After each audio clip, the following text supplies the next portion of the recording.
거침없고 솔직한 내 교사의 사교 클럽. 학부모님이 가장 궁금한 이야기를 알려드리는 학부모 상담소. 상담 왔다. 학교폭력 업무를 담당한 교사들이 모인 신개념 상담소 상담 왓수다는요, 학교폭력으로 고통받는 학생들과 학부모님들을 위해 어떤 사연이든 가감없이 거침없이 상담해 드립니다. 어떤 사연이 기다리고 있는지 벌써부터 너무 떨리는데요. 자, 그러면 상담소에 도착한 사연을 만나볼까요? 우리 보라는 어렸을 때부터 항상 밝고 긍정적인 아이였어요. 끼도 많고 SNS 활동도 활발해서 온오프라인 할 것 없이 친구도 많았고요.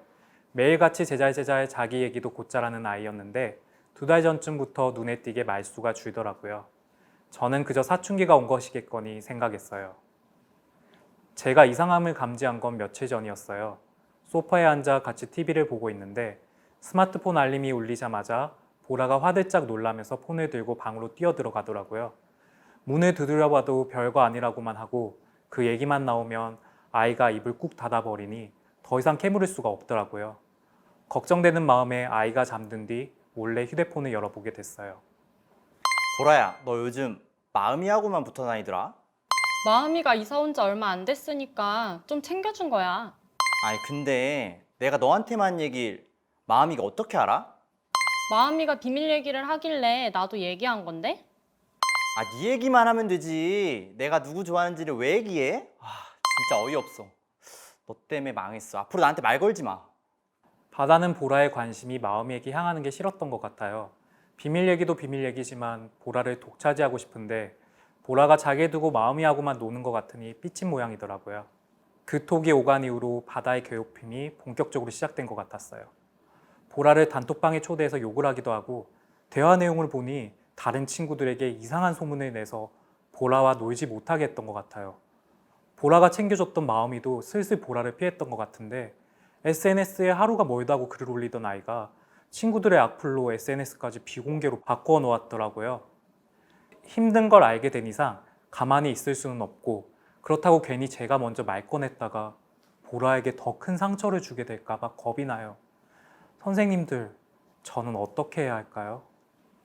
부모님 입장에서 정말 고민이 크실 것 같아요. 선생님들은 사연 들으시면서 어떤 생각을 하셨나요? 흔히들 학교 폭력하면 신체적인 것만 해당된다고 생각하는 분들이 많으세요. 뉴스로 접하는 학교 폭력은 심각한 신체 폭력을 다룰 사례가 주로 나오거든요. 하지만 장소와 방법은 다를 뿐 사이버상에서 벌어지는 폭력의 사례입니다. 어머니께서 보라가 겪은 상황을 아시기까지 꽤 오랜 시간이 걸린 것 같아요. 당하는 학생 입장에서 누구에게도 얘기하지 못하고 시간이 길어질수록 너무 힘들었겠죠. 그러면 조기에 발견할 수 있는 방법이 있을까요?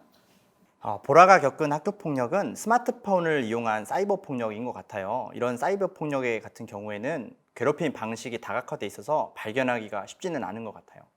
예를 들어서 신체적인 폭력 같은 경우에는 눈으로 잘 발견이 되지만 이런 지능적인 공격은 발견하기 좀 어려운 편입니다. 그렇죠. 사실은 교사 입장에서도 이런 문제, 특히 톡으로 괴롭힌다든지 또는 숨어서 괴롭히는 행동들을 알아차리기가 쉽지가 않습니다. 더군다나 보라처럼 말을 하지 않고 감추려고 하는 경우는 더더욱 그렇죠. 그렇다고 발견될 때까지 기다리고 있을 수만은 없으니까요. 조기 발견할 수 있는 방법을 좀 알려드릴게요. 아이가 하는 행동에 관심을 갖고 지켜보셔야 해요. 하루 이틀로는 좀 어려울 수 있고요. 일주일 이상 행동 패턴을 살펴보셔야 하는데요.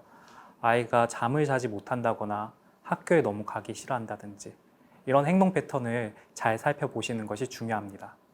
저도 비슷한 의견인데요. 아이가 집에서 스마트폰을 너무 오래 보고 있거나 부모님이 스마트폰을 보는 걸 되게 꺼려한다. 이러면 관심을 가져보셔야 돼요. 특히 요즘 아이들은 톡 프로필이나 상태 메시지로 자신의 감정을 표현하는 경우가 많기 때문에 아이의 사진, 메시지가 이상하다면 관심을 가지고 살펴보는 것이 중요합니다.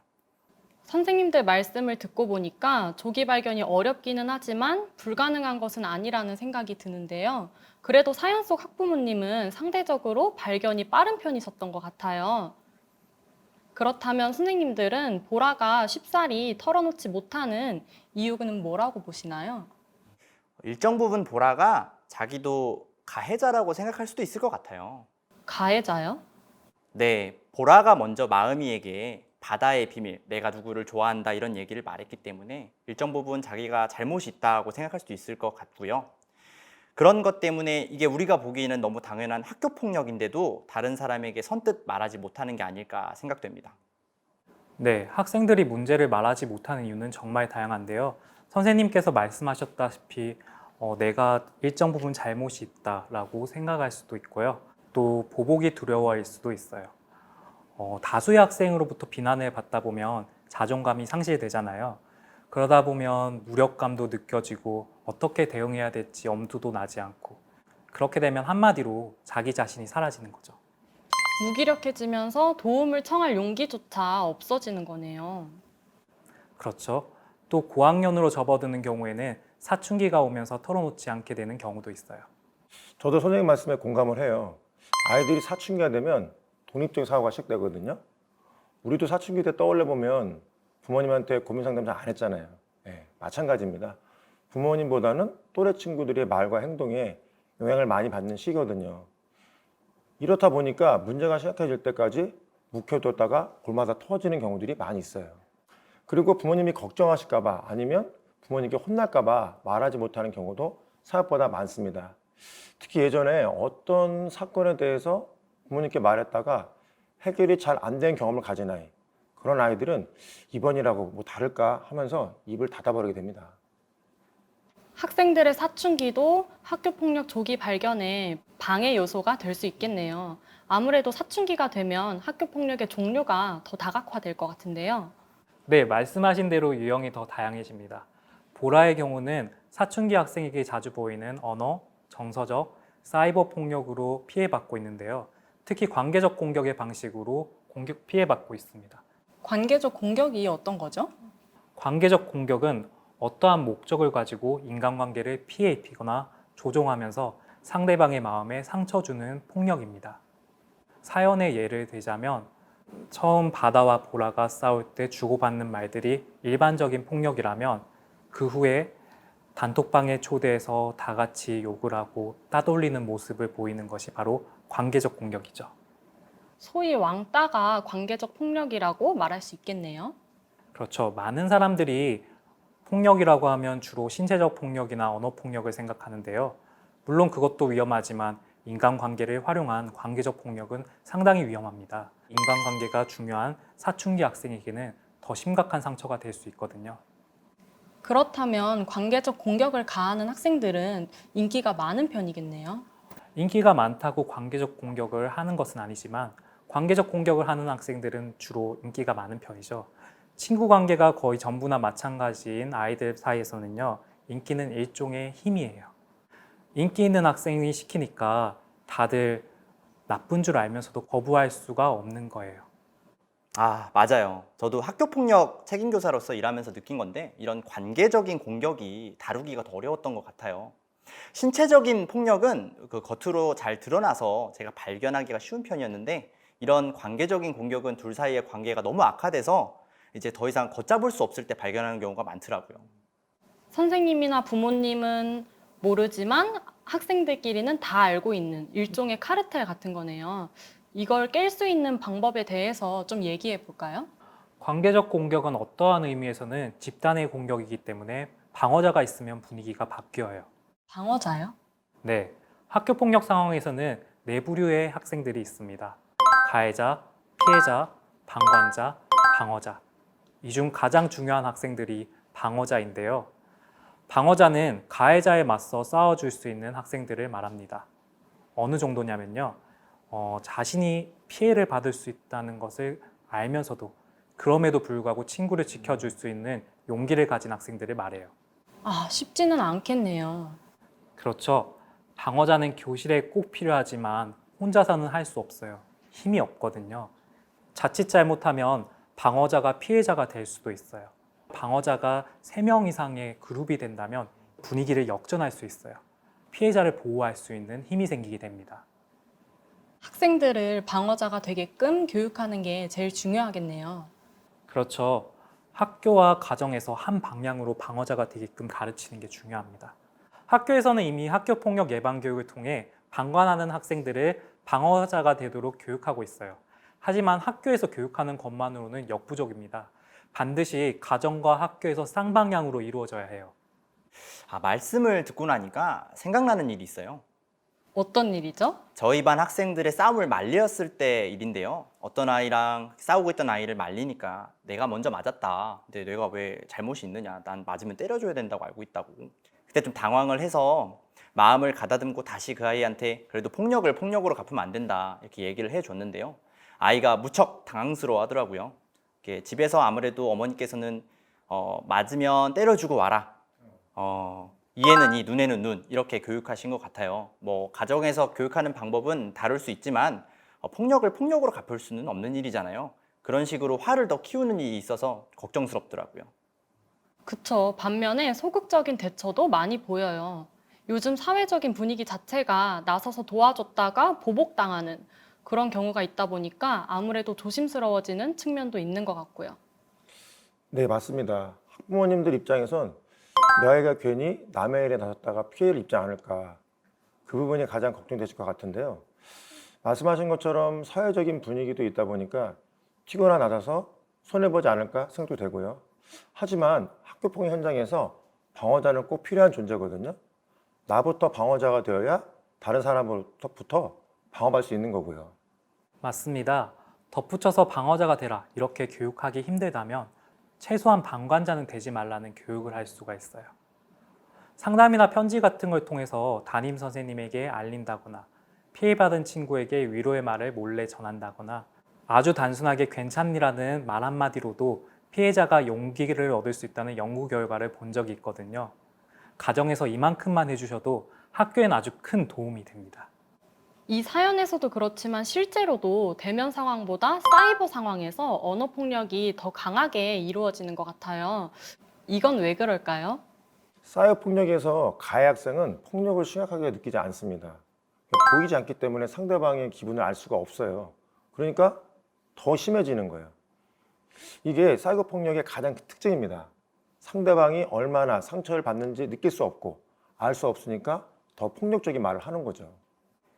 단톡방에서 한 아이가 공격을 가해도 그 아이는 여러 명의 학생들에게 공격을 받는 거잖아요. 공간은 하나이지만 공격은 10번, 20번이 되는 거니까 그 아이 입장에서 받는 피해와 충격도 10배, 20배가 되는 거죠. 그럼 이럴 땐 어떻게 대처하는 게 현명할까요? 피해 학생이 먼저 자신이 상처받았다는 점과 대화를 원하지 않는다는 의사를 분명히 밝혀야 합니다. 이후에도 계속해서 메시지를 받게 된다면 답변이나 보복 대응을 하지 않고 사이버 폭력의 증거를 저장한 뒤 신고를 통해 단호하게 대처하는 것이 필요합니다. 학부모님께서는 학생이 대처할 때 적절한 지원을 해주시면 되고요. 학생들이 주저하지 않고 도움을 요청하는 게 가장 현명한 대처라고 할 수 있겠네요. 앞서 조기 발견이 중요하다는 얘기가 계속 나왔는데요. 어떻게 하면 조기 발견이 쉬울까? 이걸 학부모님들이 제일 궁금해 하실 것 같거든요. 우선 평소 학부모님이 학생과 원활한 소통을 통해서 신뢰관계를 구축하는 게 무엇보다 중요합니다. 아이가 이야기를 하면 자신과 생각이 맞지 않더라도 책망하거나 화내기보다는 왜 그렇게 됐는지 같이 대화하려는 자세가 중요한 것 같고요. 평소에 이렇게 대화를 자주 나누는 걸 생활하다 보면 자연스럽게 툭 하고 피해 사실이 터져 나오기도 하거든요.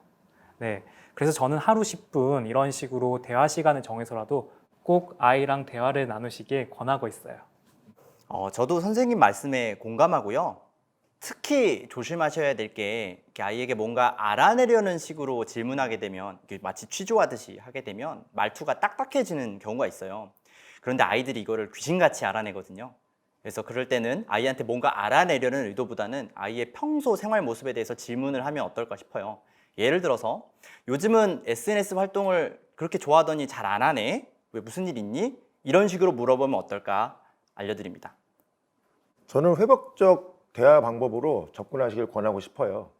상처받는 아이의 마음을 돌아보고 아이가 원하는 만큼 충분히 듣기 위해 필요한 다소당이 있거든요. 무슨 일 있었니? 이 일로 지금 마음이 어떠니? 어떤 어려움을 겪었니? 원하는 것은 무엇이니? 어떤 도움이 필요하니? 이렇게 순서대로 질문하시면 공감적 경청을 할 수 있는데 꼭 한번 해보시길 권장드리고 싶습니다. 마지막 질문에서 아이가 스스로 원하는 욕구나 희망사항을 말하도록 한다면 아이가 원하는 것을 정확히 알고 도와줄 수 있겠네요. 네, 그런 식으로 현상만 짚어줘도 관계 회복에 대한 욕구가 있는 아이들은 자기의 문제를 터놓고 말하길 마련이에요. 이때 주의할 점이 있습니다. 아이의 감정에 공감해 주되 학부모님이 생각과 바라는 점을 주입하지 않도록 주의하셔야 돼요. 자칫 잘못하면 아이가 상처를 받거나 더 숨어버리게 될 수 있거든요. 이것만 주의하신다면 학교폭력 해결에 한 걸음 더 다가갈 수 있으실 겁니다. 보라 어머니께서도 아이 스스로 문제 상황과 감정을 이야기할 수 있도록 시간을 들여서 기다려 주시고 아이가 진짜 원하는 게 뭔지를 들어봐 주신다면 좋을 것 같습니다.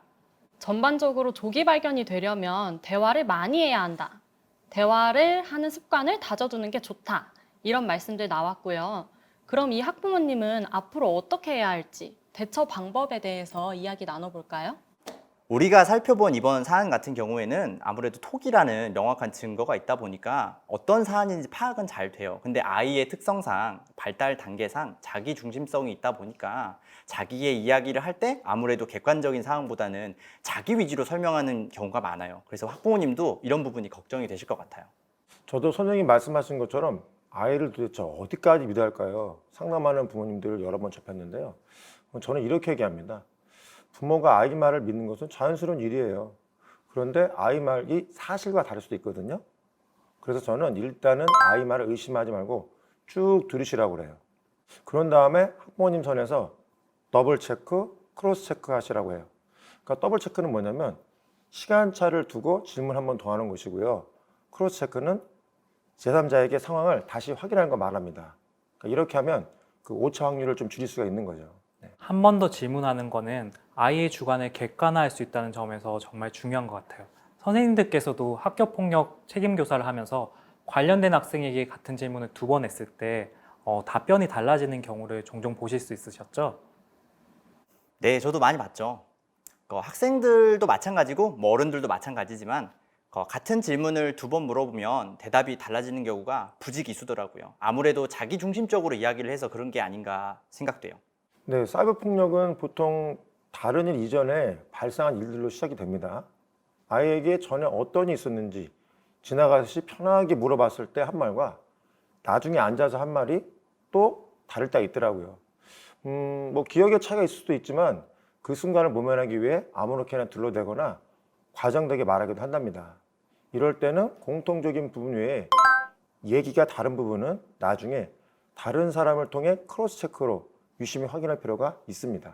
네. 사안을 파악한 뒤에는 학부모님들이 어떻게 해야 할까요? 네, 가장 우선되어야 하는 건 바로 피해 학생의 신변 안전입니다.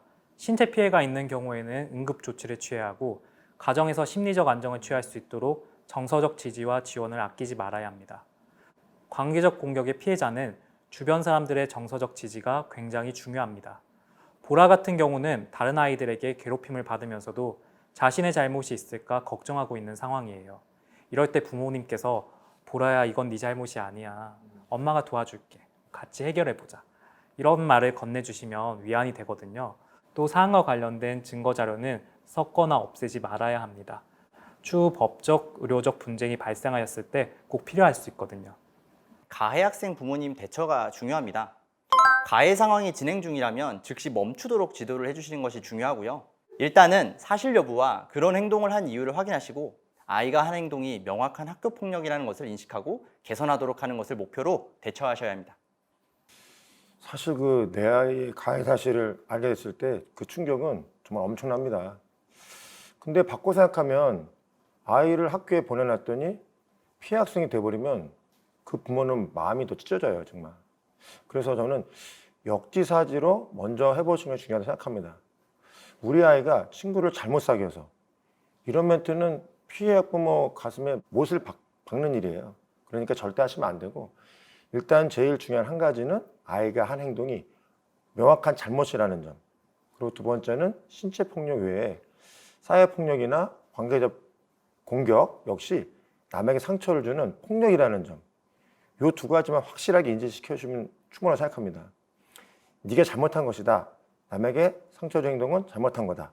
부모님이 이것만 해주셔도 일단 해결의 첫 걸음은 내대는 게 아닌가 생각합니다. 그렇죠. 그리고 불필요한 분쟁을 막기 위해서는 학교폭력 책임교사와 함께 협력적으로 대처하시는 게 좋습니다. 보통 학교폭력 대책 심의위원회 연다 이러면 되게 엄청난 큰일이 일어나는 걸로 생각하는 경우가 되게 많으세요. 근데 겁이 난다고 안 열었다가는 오히려 더 큰일이 날 수가 있거든요. 학교의 문은 언제든 열려 있으니까 오셔서 상담을 받아보시는 것이 꼭 필요합니다. 일단은 담당 교사와 함께 사실관계를 객관적으로 확인해 보시고 그 다음 단계를 밟아보시면 어떨까요? 제3자의 도움 없이 학부모끼리 직접 일을 해결하려다가는 오히려 서로의 감정이 상하는 경우가 많이 발생하는 것 같아요. 그러니까 감정적 대처를 하시면 거의 대부분은 더 상처를 많이 입게 되죠, 이제. 그러니까 의도치 않게 가해 학생에게 아동학대나 또 다른 가해 행동을 취하게 될 수 있거든요. 이러면 사안이 더 커질 수가 있습니다. 부모님이 퇴근 후 아이가 학교폭력을 당했다고 화가 나서 주변 학부모들에게 그 학생 번호를 알아내려고 한 경우도 있어요. 화가 나서 내 아이를 때렸다는 그 학부모에게 바로 전화를 하면 서로 전모를 잘 모르니까 상대의 사를 강요하고 의견 차이가 생겨가지고 학교폭력 문제가 부모 싸움이 되고 맙니다, 정말. 그러면 전화를 받은 상대 학부모도 자기 자녀를 체근하게 되고 애가 부모와 얘기하면서 방어적이 되고 나중에 학교에서 교사가 조사하려고 할 때 감추려고 드는 거예요. 그리고 가해로 지목된 학생 학부모도 자녀에게 반성할 것을 말하기보다는 피해 학생의 잘못을 밝혀내는데 신경 쓰게 됩니다. 이렇게 되면 결국 학교폭력이 부모 싸움 되는 거죠. 부모님들마다 다 자기 자녀 편에 드는 건 당연한 거죠. 사실 누구라도 그렇지 않겠어요? 그렇다고 학생들 말만 듣다 보면 아까 전에 선생님께서 말씀하신 것처럼 감정적 대처에 빠질 수가 있어요. 그렇기 때문에 보라 어머니께서 회복적 질문을 통해서 보라의 생각을 알아내시는 게 가장 중요하다고 봅니다. 원하는 것이 무엇인지를 통해 자신의 진정한 행복을 위해 어떤 친구 관계를 기대하고 있는지, 어떤 도움이 필요한 일을 통해 부모님이 도와줄 수 있는 방법을 찾아야 하지 않을까요? 보라도 바다와 지금과 같은 관계라면 친구 관계를 유지하기 어렵다고 생각할 것 같아요. 보라가 바다와 지금 같은 관계를 원하지 않는다면 학교 폭력으로 신고를 하는 게 맞을까요? 친구들과의 관계 때문에 학교폭력 신고를 꺼리는 마음은 이해하지만 이미 오랜 시간 동안 여러 명에게서 고의적으로 벌어졌고 점차 피해가 심각해질 수 있기 때문에 신고해야 합니다. 신고를 하지 않으면 가해 학생은 자신의 행동을 멈추지 않으니까요. 어쩌면 친구 관계에서 가장 중요한 가치가 이미 망가진 상태거든요. 상태가 이렇게 됐다면 이번 일을 계기로 자신이 잘못한 일이 있다면 반성하고 돌아보는 계기로 삼아야 할 필요가 있는 것 같아요. 또 학교폭력 신고가 반드시 관계의 단절을 불러오진 않습니다. 학교폭력 사안을 접수하고 처리하는 절차 도중에도 피해 학생이 원한다면 관계 회복을 위한 교육이 이루어지고요. 또 심의위에서 조치사항을 결정할 때에도 화해의 정도를 고려합니다. 가해 학생이 정말 진심으로 사과를 하고 후속 대처에 노력한다면 피해 학생과는 또 다른 관계의 시작이 될 수도 있다고 봅니다. 저도 선생님 말씀에 동의합니다. 대신 주의할 점이 있어요. 사안을 제대로 파악하지 않은 신고는 다른 학생에게 오히려 피해를 줄 수 있기 때문에 사안의 맥락을 충분히 파악하신 후에 신고 등을 진행하시는 것이 필요하다고 봅니다. 더불어 중요한 것은 신고 이후의 부모님의 태도입니다. 신고를 한다고 모든 문제가 자연스럽게 해결되는 건 아니거든요. 오히려 신고 이후에 학부모님과 학생의 태도가 건강한 학교 생활로의 복귀를 결정짓는 가장 중요한 요소예요. 어머님은 신고 이후에도 학생의 상태를 계속 확인하시고 아이가 현재 상황을 받아들이며 이겨낼 수 있도록 옆에서 도와줄 필요가 있다는 거죠. 학교폭력 피해를 받은 학생에게 학교에서도 다양한 지원을 하고 있습니다. 선생님께서 절차를 구체적으로 좀 알려주실 수 있을까요?